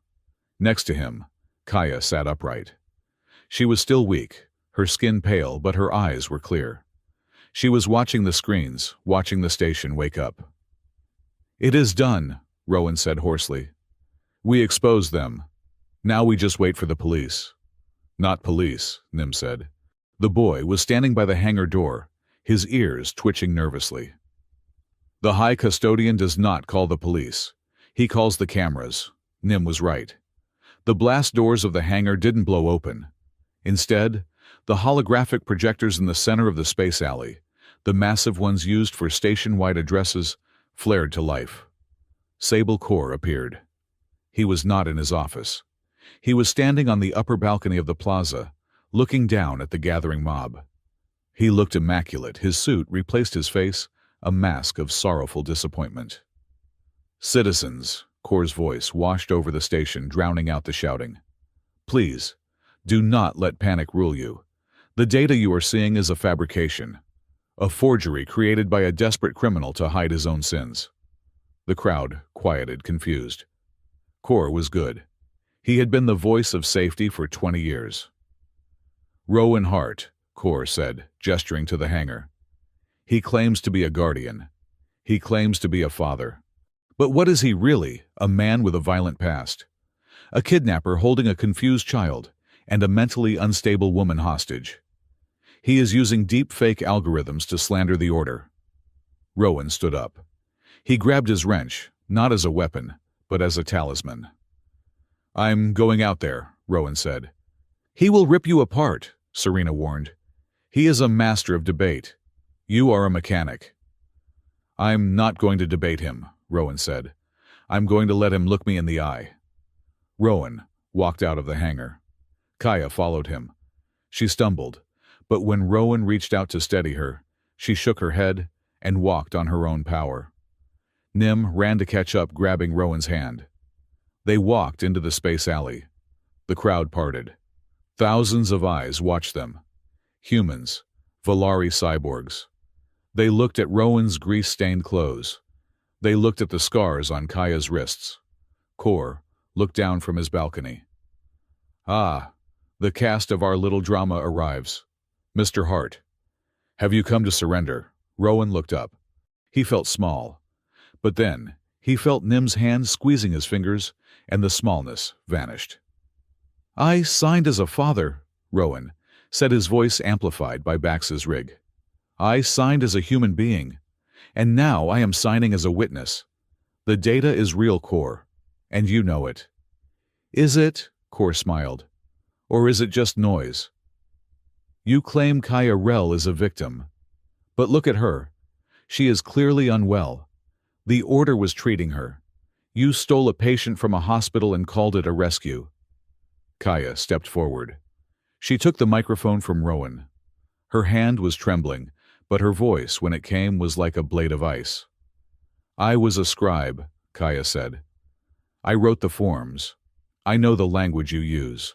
Restructuring, sanitization, peace. I wrote the letters to the families telling them their loved ones had moved away. She looked at the crowd. I know how the ink smells when it dries on a death warrant that calls itself a medical discharge, the crowd murmured. The truth in her voice was of physical weight. Core's smile tightened. A moving performance, my dear. But you are confused. Your trauma has made you susceptible to suggestion.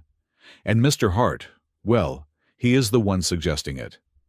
Core leaned over the railing. Let us talk about truth, Rowan. You play the hero. You play the innocent mechanic who stumbled into a conspiracy. But why did the Rit coin work for you? Rowan frowned. Because I signed it. Because I gave my blood. Thousands of people give blood, Core said, his voice dropping to a conspiratorial whisper that echoed through the alley. The paternity writ is old tech. It requires a specific biometric compatibility to unlock the deepest layers of the Echo Vault. It requires an authorization key. Core tapped a button on his wrist. The giant screens shifted. The list of the dead vanished. In its place, a personnel file appeared. It was an old file dated 5 years ago. The photo showed a man in a crisp white uniform, clean-shaven, cold-eyed. It was Rowan. The name on the file read, Rowan Hart, rank Echo Auditor First Class, clearance level Obsidian. Rowan stared at the screen. The world tilted on its axis. He felt a wave of dizziness, a nausea that roiled in his gut. No, Rowan whispered. That's not me. I'm a freelancer. I fix conduits. You are a freelancer now, Core said, his voice dripping with triumph. Because 5 years ago you had an accident in the core. A plasma conduit blew. You suffered severe cranial trauma. You forgot who you were. The Order in its mercy discharged you. We let you live your simple life. Core pointed a finger at Rowan like a spear. But, before you forgot Rowan, you were an auditor. You were the one who stamped the forms. You were the one who verified the recycling of those dissidents. You didn't just find the conspiracy, Mr. Hart. You were the conspiracy. The crowd gasped. People backed away from Rowan. Bax looked at him, his eyes wide with shock. Serena covered her mouth. Rowan fell to his knees. Memory's sharp, jagged shards slammed into his mind. A white room. A stamp hitting paper. The sound of a crying child being silenced by a heavy door. He hadn't just fixed machines. He had been part of the machine. Rowan choked. I didn't know. I didn't remember. And here is the punchline, Core laughed softly. Kaya Rel knew. She was a scribe. She saw your name on the old files. She didn't send her son to you because you were a kind stranger. She sent him to you because your old biometric ID was the only thing that could unlock the vault and implicate the Order. Core looked at Kaya.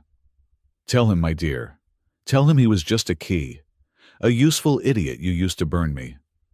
Rowan looked up at Kaya. He wanted her to deny it. He wanted her to say it was a lie. Kaya looked down at him. She didn't look away. Tears streamed down her face, but she nodded. I needed the key, Kaya whispered, her voice breaking. I needed the auditor's print to lock the evidence so you couldn't deny it. I rigged the coin. I targeted you. The silence in the alley was absolute. It was the silence of a heartbreaking. Rowan felt cold. Colder than he had ever felt in the vacuum tunnels. He wasn't a dad. He wasn't a hero. He was a monster who had forgotten he was a monster, and the people he loved had used him as a tool. You see, Kor spread his hands. He is a villain. She is a manipulator. There are no heroes here. Just broken people hurting each other. Arrest them. The enforcers moved in. The crowd, confused and betrayed, did not stop them. Rowan looked at the ground. He saw the grease on his hands. He saw the blood from the writ. He could run. He knew the tunnels. He could disappear. But then he heard a sound. Chug. Chug. It was a small, vibrating sound. Nim was standing next to him. The boy wasn't looking at the screen. He wasn't looking at Kor. He was looking at Rowan. And he was humming the compressor song. "Dad is a good machine," Nim whispered. Rowan looked at the boy. "Nim, I killed people. I signed the papers." "That was the white coat man," Nim said stubbornly. "You are the grease man. You are the man who stopped the fan for the cat." Rowan looked at Kaya. She was weeping silently, waiting for him to hate her.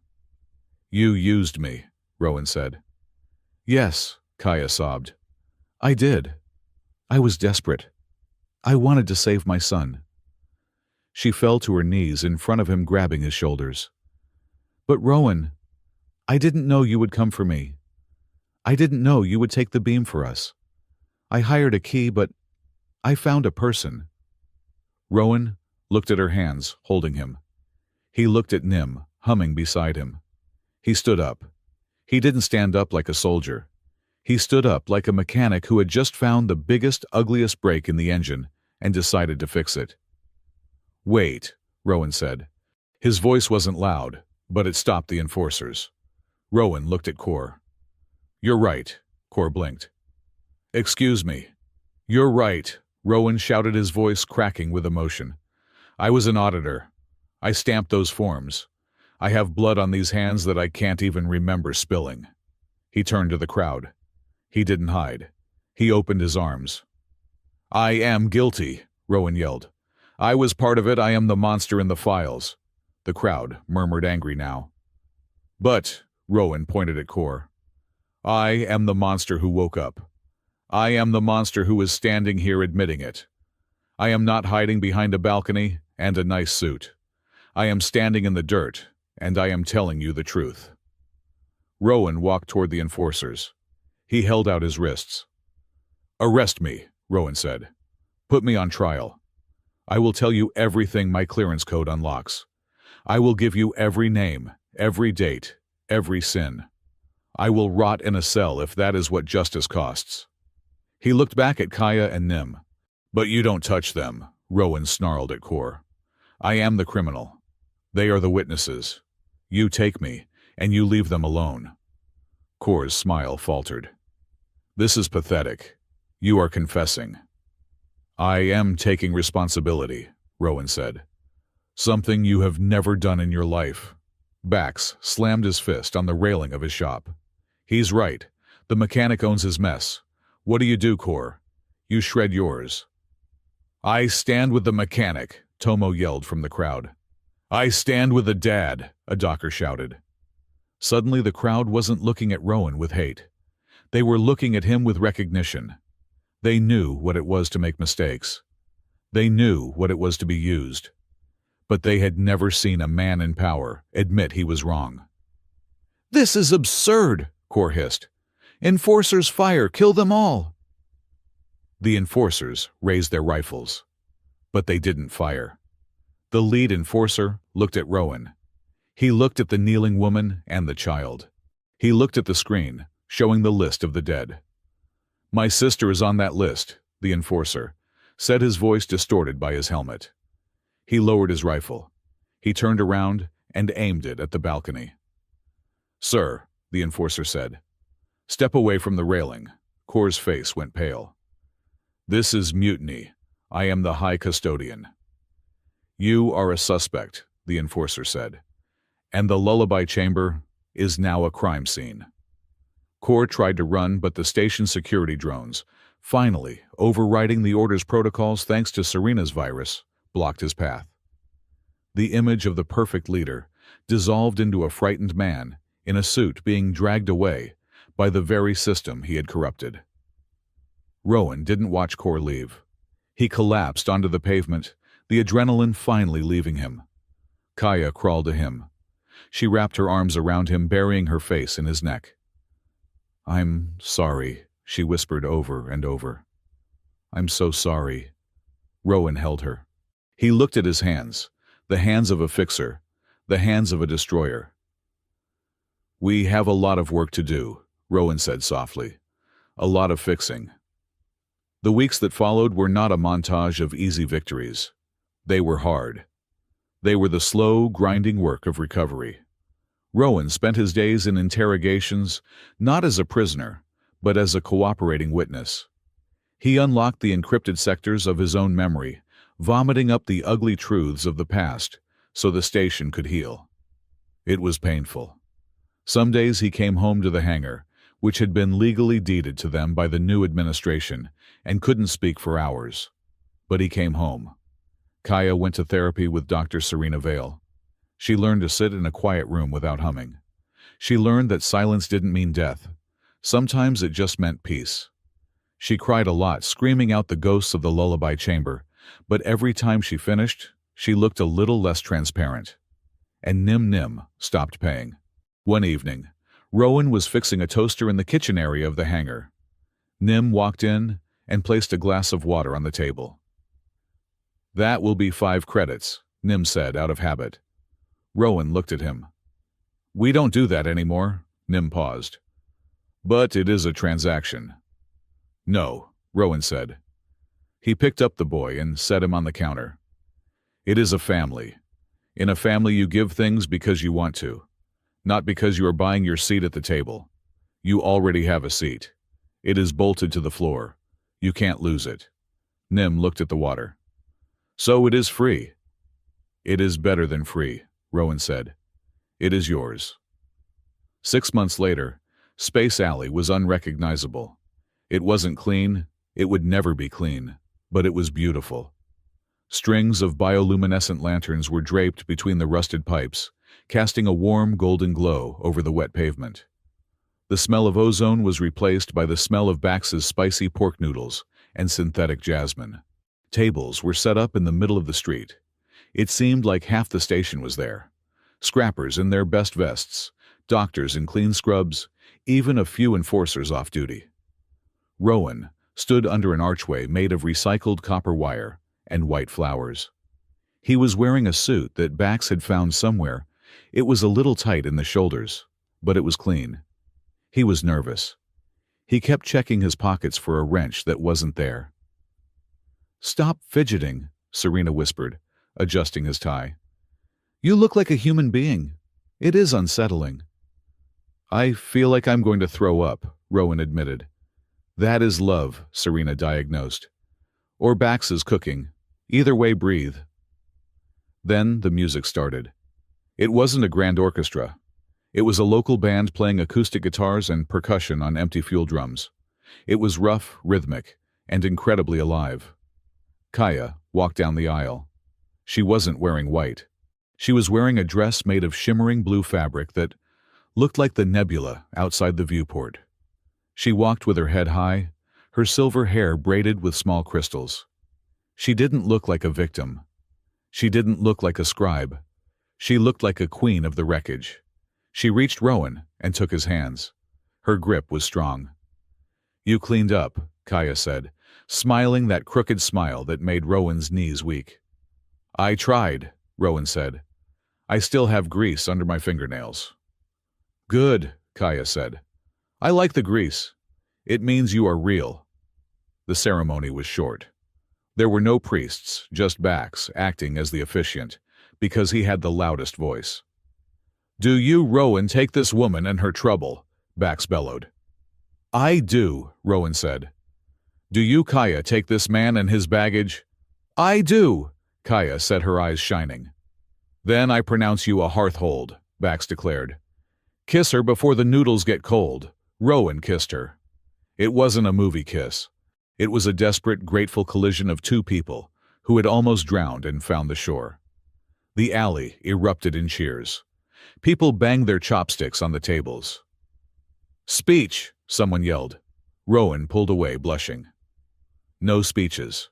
I'm bad at words." "I have a speech," a small voice announced. Nim climbed onto a crate. He was wearing a miniature version of Rowan's suit, complete with a tiny tool belt. He grabbed the microphone. "Testing," Nim said. Chug." The microphone let out a loud purring feedback loop. The crowd laughed. Nim didn't flush. He beamed. "I am the best kid," Nim stated seriously. "That is my official title." He looked at the crowd. "A long time ago, well, 6 months ago, I went shopping. I had a bag of money and I wanted to buy a dad. I thought dads were like shield generators. You pay for them and they protect you until the warranty runs out." He looked at Rowan. "But I was wrong. You cannot buy a dad, because the things you buy can break." "And my dad," Nim paused, his voice wobbling just a little. "My dad breaks all the time, but he fixes himself, and then he fixes us." Nim reached into his pocket. He pulled out the paternity writ coin. It was deactivated now, just a piece of cold, dark metal. "I kept this," Nim said. "I thought I might need it again. I thought maybe the subscription would expire." He looked at Kaya, then at Rowan. "But today I am canceling the contract." Nim hopped down from the crate. He walked over to a metal strongbox that Rowan had welded to the wall, a time capsule for the family. Nim held the coin over the slot. Nim said, "That time I paid 10,000 credits to buy a name." He dropped the coin. Clink. "Today," Nim said, looking at Rowan with eyes that held the universe, "I don't need to pay anymore, because the name is mine." Rowan felt a tear slide down his cheek. He didn't wipe it away. He scooped Nim up in his arms, holding him tight, while Kaya wrapped her arms around both of them. Above them, the lanterns swayed in the recycled breeze, looking like stars that had come down to see what love looked like in the dark. And for the first time in 100 years, the rain on the vacuum glass didn't sound like static. It sounded like applause.